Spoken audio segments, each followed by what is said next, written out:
we hear about different Confederate soldiers and generals every single year, but then we get to Black History Month and you hear about Rosa Parks, Malcolm X, and Martin Luther King every single year for 12 years, as if they were the only three, Black heroes of the country.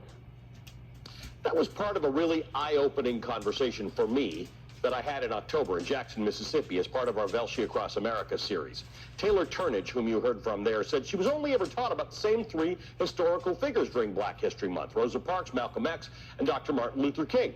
The implication is that there are a lot more Black heroes to discuss, and to that end, I want to discuss another pioneer about whom some of you may not know, who had an outsized impact on the quest for civil rights. His name was Bayard Rustin. He was born in 1912, raised by Quaker parents who at an early age instilled in him a long-standing commitment to nonviolence and peace. And it was that inner peace and the support of his grandmother that allowed him to be comfortable in his own skin and come out as gay at an early age.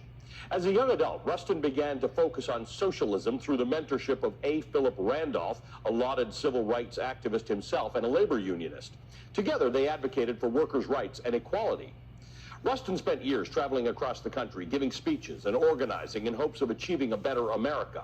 He spent years doing that in pursuit of trying to improve the situation that the country was facing.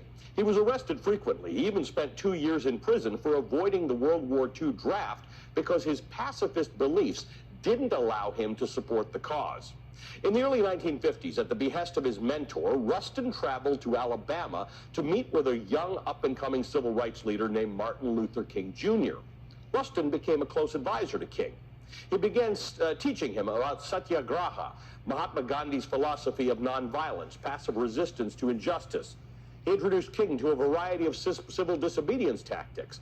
Those lessons became cornerstones of King's philosophy and the civil rights movement in the United States. Rustin also organized or helped King organize the Montgomery bus boycott in 1956 in the wake of Rosa Parks' arrest for refusing to relinquish her seat on a bus. Now, King knew Rustin was gay, which was tough at the time in America, regardless of your color, but valued Rustin's smart strategies and effective organizing skills that King had not yet just honed as well. But others in the civil rights movement viewed Rustin's sexuality as a liability, and it all came to a head at the Democratic National Convention in Los Angeles in 1960. King and Rustin had planned a march around the event that would nominate John F. Kennedy and Lyndon Johnson as the Democratic ticket to protest the Democratic Party's underwhelming position on civil rights. Democratic leaders were upset about the march, so they sent a black congressman, Adam Clayton Powell, to squash it before it started. Powell used Rustin's sexual orientation as a weapon. He warned King that if he went ahead with the march, Powell would openly accuse King of having an affair with Rustin, dealing a crushing blow to the movement as a whole.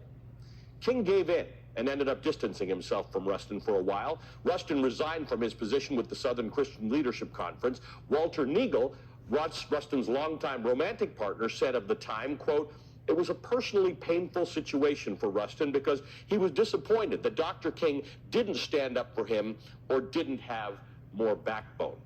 But he says Rustin did understand that the motive was political.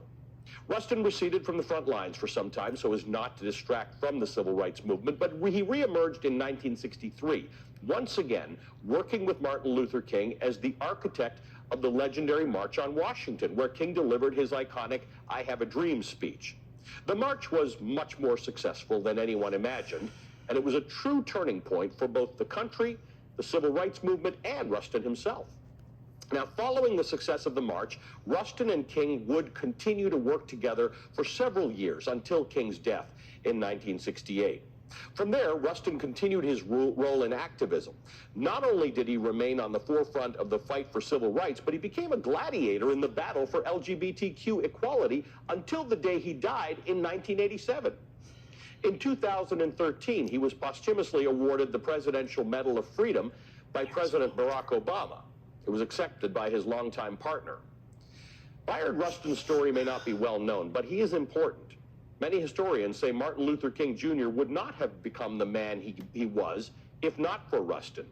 Bayard Rustin is just one of hundreds of black Americans who've changed this country for the better over the past 4 centuries.